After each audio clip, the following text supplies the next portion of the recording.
ಎಲ್ಲರಿಗೂ ನಮಸ್ಕಾರ. ನಮ್ಮ ಚಾನೆಲ್ಗೆ ಸ್ವಾಗತ. ನಾನು ಆರ್ಯನ್, ವಯಸ್ಸು 24. ನಾನು ಮೈಸೂರಿನ ಗಂಗೋತ್ರಿ ಕಾಲೇಜಿನಲ್ಲಿ 2ನೇ ವರ್ಷದ ಎಲ್.ಬಿ. ವ್ಯಾಸಂಗ ಮಾಡುತ್ತಿದ್ದೇನೆ. ನಮ್ಮದು ಸಾಧಾರಣ ಮಧ್ಯಮ ವರ್ಗದ ಕುಟುಂಬ. ಮನೆಯಲ್ಲಿ ನಾನು, ಅಪ್ಪ ಮತ್ತು ಅಮ್ಮ ಮಾತ್ರ. ನನ್ನ ವಿದ್ಯಾಭ್ಯಾಸಕ್ಕಾಗಿ ನಮ್ಮ ತಂದೆ ತಾಯಿ ಮೈಸೂರಿನಲ್ಲಿ ಒಂದು ಪುಟ್ಟ ಮನೆ ಮಾಡಿ ವಾಸವಾಗಿದ್ದರು. ಕೊರೋನಾ ಸಮಯದಲ್ಲಿ ಆನ್ಲೈನ್ ತರಗತಿಗಳಿಗಾಗಿ ಅಪ್ಪ ಅಮ್ಮ ಕಷ್ಟಪಟ್ಟು ನನಗೆ ಒಂದು ಫೋನ್ ಕೊಡಿಸಿದ್ದರು. ಯಾವ್ದಾದ್ರು ವ್ಯವಹಾರ ಕೈ ಹಾಕೋದಾಗ್ಲಿ ಎಲ್ಲಾನು ನೋಡ್ತಿದ್ವಿ, ಬಟ್ ಯಾವ್ದೂ ಮುಂದುವರಿತಿರ್ಲಿಲ್ಲ. ಎಲ್ಲ ಅಲ್ಲಿಗೆ ಸ್ಟಾಪ್ ಆಗೋದು, ಎಲ್ಲ ನೋಡಿ ಸುಮ್ಮನಾಗ್ತಿದ್ವಿ. ಕಂಟಿನ್ಯೂಸ್ ಆಗಿ ಒಂದು ಒಳ್ಳೇದಾಗಿರೋದು ಅಂದ್ರೆ ಇಲ್ಲಿಗೆ ಬಂದ್ಮೇಲೆ. ನಾನು ಏನೇ ಕೇಳೋಕ್ಕಿಂತ ಮೊದಲು ಇಲ್ಲಿಗೆ ಬಂದಾಗಿಂದ ದೇವ್ರು ನಾನು ಕೇಳೋಕ್ಕಿಂತ ಮೊದಲೇ ಎಲ್ಲ ಕೊಟ್ಟಿದ್ದಾರೆ. ಫೇಸ್ಬುಕ್ಕಲ್ಲಿ ನೋಡಿದೆ, ಬಂದೆ. ಅವಾಗಿಂತ ಈಗ ಹೆಲ್ತು ಎಷ್ಟೋ ಇಂಪ್ರೂವ್ ಆಗಿದೆ, ಪ್ರಾಬ್ಲಮ್ ಏನಿಲ್ಲ. ಈಗ ನಂಬ್ಕೊಂಡು ಬಂದಿರೋರ್ನಂತೂ ಕೈ ಬಿಡಲ್ಲ ಅನ್ನೋದು ನಂಗೂ ಒಂದು ನಂಬಿಕೆ ಇದೆ. ನಿಮ್ಮ ನಂಬಿಕೆಗೆ ಇಲ್ಲಿ ಮೋಸವಿಲ್ಲ. ನೀವು ಪ್ರೀತಿಯಲ್ಲಿ ನಂಬಿ ಮೋಸ ಹೋಗಿದ್ದರೆ, ಇಷ್ಟಪಟ್ಟವರು ನೆಮ್ಮದಿಯಾಗಲು ಸ್ತ್ರೀ ವಶೀಕರಣ, ಡೈವರ್ಸ್ ಪ್ರಾಬ್ಲಮ್, ಮದುವೆ, ಆರೋಗ್ಯ, ಸಂತಾನ, ಮಾಟಮಂತ್ರ ನಿವಾರಣೆ, ನಿಮ್ಮ ಜೀವನದ ಯಾವುದೇ ಗುಪ್ತ ಕಠಿಣ ಸಮಸ್ಯೆಗಳಿಗೆ ಎಷ್ಟೋ ಸಾವಿರಾರು ಕುಟುಂಬಗಳಿಗೆ ಪರಿಹಾರವನ್ನು ಮಾಡಿಕೊಟ್ಟಿರುತ್ತಾರೆ. ಗುರುಗಳಿಗೆ ಹಿಂದೆ ಕರೆ ಮಾಡಿ. Mobile number 9611642526. ಕ್ಲಾಸ್ ಮುಗಿದ ನಂತರ ಬಿಡುವಿನ ಸಮಯದಲ್ಲಿ ನಾನು ಸೋಷಿಯಲ್ ಮೀಡಿಯಾ ಬಳಸುತ್ತಿದ್ದೆ. ಫೇಸ್ಬುಕ್, ಇನ್ಸ್ಟಾಗ್ರಾಮ್ ಮತ್ತು ವಾಟ್ಸಾಪ್ ನನ್ನ ಪ್ರಪಂಚವಾಗಿತ್ತು. ಒಂದು ದಿನ ಆನ್ಲೈನ್ ಕ್ಲಾಸ್ ನಡೆಯುತ್ತಿದ್ದಾಗ ಇನ್ಸ್ಟಾಗ್ರಾಂನಲ್ಲಿ ಫ್ರೆಂಡ್ ರಿಕ್ವೆಸ್ಟ್ ಬಂದ ನೋಟಿಫಿಕೇಶನ್ ಕಂಡಿತು. ತರಗತಿ ಮುಗಿದ ನಂತರ ವಿಶ್ರಾಂತಿ ಪಡೆದು ಕುತೂಹಲದಿಂದ ಆ ರಿಕ್ವೆಸ್ಟ್ ಅನ್ನು ನೋಡಿದೆ. ನಾನು ಸಾಮಾನ್ಯವಾಗಿ ಬಂದ ರಿಕ್ವೆಸ್ಟ್ ಕಡೆಗಣಿಸುವುದಿಲ್ಲ, ಹಾಗಾಗಿ ಇದನ್ನು ಅಕ್ಸೆಪ್ಟ್ ಮಾಡಿದೆ. ನಂತರ ಊಟ ಮುಗಿಸಿ ಸ್ನೇಹಿತರೊಂದಿಗೆ ಕ್ರಿಕೆಟ್ ಆಡಲು ಹೋದೆ. ಸಂಜೆ ಆಟ ಮುಗಿಸಿ ಮನೆಗೆ ಬಂದು ಫೋನ್ ನೋಡಿದಾಗ ಒಂದು ಸಂದೇಶ ಬಂದಿತ್ತು. ಅದು ದಿವ್ಯಾ ಎಂಬ ಹುಡುಗಿಯಿಂದ ಬಂದ ಹಾಯ್ ಎನ್ನುವ ಮೆಸೇಜ್. ಅವಳ ಪ್ರೊಫೈಲ್ ನೋಡಿದಾಗ ಅವಳು ಅತ್ಯಂತ ಸುಂದರವಾಗಿದ್ದಳು. ಆಧುನಿಕ ಉಡುಗೆಯಲ್ಲಿ ದೇವತೆಯಂತೆ ಕಂಗೊಳಿಸುತ್ತಿದ್ದಳು. ನಾನು ಕೂಡ ಕುತೂಹಲದಿಂದ ಅವಳಿಗೆ ಹಲೋ ಎಂದು ಪ್ರತ್ಯುತ್ತರ ನೀಡಿದೆ. ಅಲ್ಲಿಂದ ನಮ್ಮ ಪರಿಚಯ ಶುರುವಾಯಿತು. ಅವಳು ಬೆಂಗಳೂರಿನವಳು, ಪೋಷಕರಿಗೆ ಒಬ್ಬಳೇ ಮಗಳು. ಅವಳಿಗೂ 20 ವರ್ಷ ಪ್ರಾಯ. ತಂದೆ ತಾಯಿ ಇಬ್ಬರೂ ಐಟಿ ಕ್ಷೇತ್ರದಲ್ಲಿ ಕೆಲಸ ಮಾಡುತ್ತಿದ್ದರು.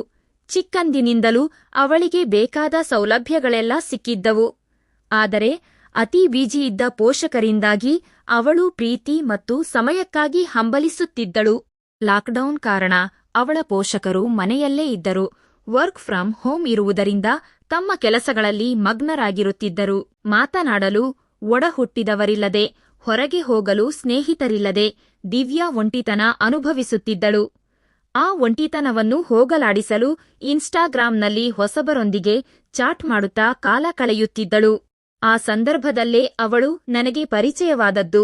ಮೊದಲ ದಿನದ ಮಾತುಕತೆಯಲ್ಲೇ ಅವಳು ಯಾವುದೇ ಮುಚ್ಚುಮರೆಯಿಲ್ಲದೆ ತನ್ನ ಜೀವನದ ನೋವುಗಳನ್ನು ಹಂಚಿಕೊಂಡಳು. ಅವಳ ಕಥೆ ಕೇಳಿ ನನಗೆ ತುಂಬಾ ಸಂಕಟವಾಯಿತು. ಅಂದು ರಾತ್ರಿ 12 ಗಂಟೆಯವರೆಗೂ ಮಾತಾಡಿದೆವು. ಮಾರನೇ ದಿನ ಬೆಳಗ್ಗೆ ನಾನು ಎದ್ದೇಳುವ ಮೊದಲೇ ಅವಳಿಂದ ಗುಡ್ ಮಾರ್ನಿಂಗ್ ಸಂದೇಶ ಬಂದಿತು. ಹೀಗೆ ನಮ್ಮ ಸ್ನೇಹದ ದಿನಗಳು ಆರಂಭವಾದವು. ದಿನಗಳು ಕಳೆದಂತೆ ಗೌರವದಿಂದ ಮಾತನಾಡುತ್ತಿದ್ದ ನಾವು ಹೆಸರಿಡಿದು ಕರೆಯುವಷ್ಟು ಹತ್ತಿರವಾದೆವು.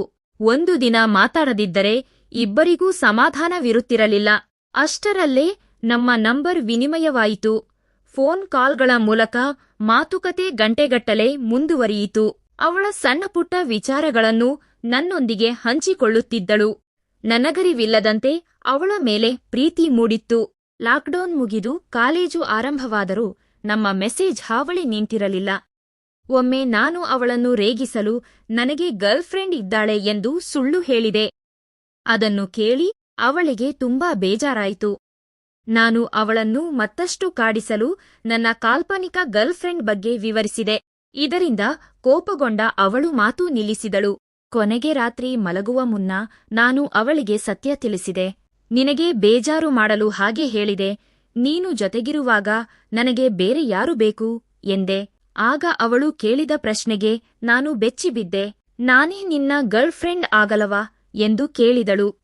ಆ ಕ್ಷಣ ನನಗೆ ಪ್ರಪಂಚವೇ ನಿಂತಂತಾಯ್ತು. ಅವಳು ಮುಂದುವರಿಸುತ್ತಾ ಹೇಳಿದಳು, ನನಗೆ ಬಹಳಷ್ಟು ಜನ ಮೆಸೇಜ್ ಮಾಡುತ್ತಾರೆ. ಆದರೆ ಅವರೆಲ್ಲರೂ ನನ್ನ ದೈಹಿಕ ಸೌಂದರ್ಯದ ಬಗ್ಗೆ ಅಥವಾ ಅಸಭ್ಯವಾಗಿ ಮಾತನಾಡುತ್ತಿದ್ದರು. ಆದರೆ ನೀನು ಮಾತ್ರ ನನಗೆ ಗೌರವ ಕೊಟ್ಟಿದ್ದೀಯಾ. ನನ್ನ ಒಂಟಿತನಕ್ಕೆ ಹೆಗಲಾಗಿದ್ದೀಯ. ನಿನ್ನ ವ್ಯಕ್ತಿತ್ವ ಮತ್ತು ಗುಣ ನನಗೆ ತುಂಬಾ ಇಷ್ಟವಾಗಿದೆ. I love you Aryan. ಅವಳ ಪ್ರಾಮಾಣಿಕ ನುಡಿಗಳನ್ನು ಕೇಳಿ ನನಗೆ ತುಂಬಾ ಖುಷಿಯಾಯಿತು. ನಾನು ಕೂಡ ಅವಳನ್ನು ಅತಿಯಾಗಿ ಪ್ರೀತಿಸುತ್ತಿದ್ದೆ. ನಾನು ಇಷ್ಟು ದಿನ ವರ್ಣಿಸಿದ ನನ್ನ ಕನಸಿನ ಹುಡುಗಿ ನೀನೇ ಕಂದ, ಲವ್ ಯು ಟು ಎಂದು ಉತ್ತರಿಸಿದೆ. ಅಂದು ಇಬ್ಬರು ಫೋನ್ ಕಾಲ್ನಲ್ಲಿ ಭಾವುಕರಾಗಿ ಮಾತನಾಡಿದೆವು. ಅದು ನನ್ನ ಬದುಕಿನ ಮೊದಲ ಪ್ರೀತಿಯ ಅನುಭವವಾಗಿತ್ತು. ನಮಗೆ ಒಬ್ಬರನ್ನೊಬ್ಬರು ನೋಡುವ ತವಕ ಹೆಚ್ಚಾಯಿತು. ಕೊನೆಗೆ ಅವಳೇ ಮೈಸೂರಿಗೆ ಬರುವುದಾಗಿ ನಿರ್ಧರಿಸಿದಳು.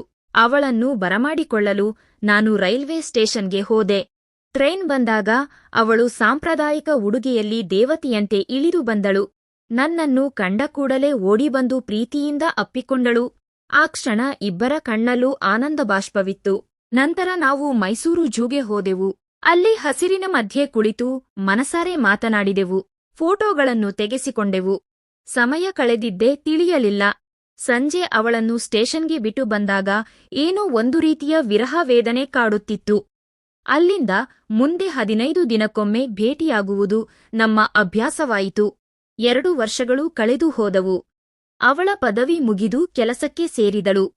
ನಾನು LLB ಮುಗಿಸಿ ಪ್ರಾಕ್ಟೀಸ್ಗಾಗಿ ಬೆಂಗಳೂರಿಗೆ ಬಂದೆ.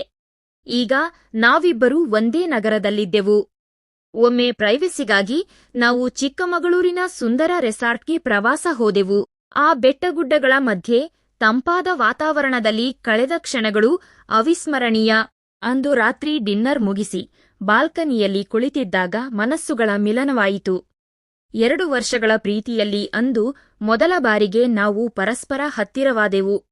ಅವಳ ಮುಖದಲ್ಲಿನ ನಾಚಿಕೆ ಅವಳ ಅಂದವನ್ನು ಹೆಚ್ಚಿಸಿತ್ತು.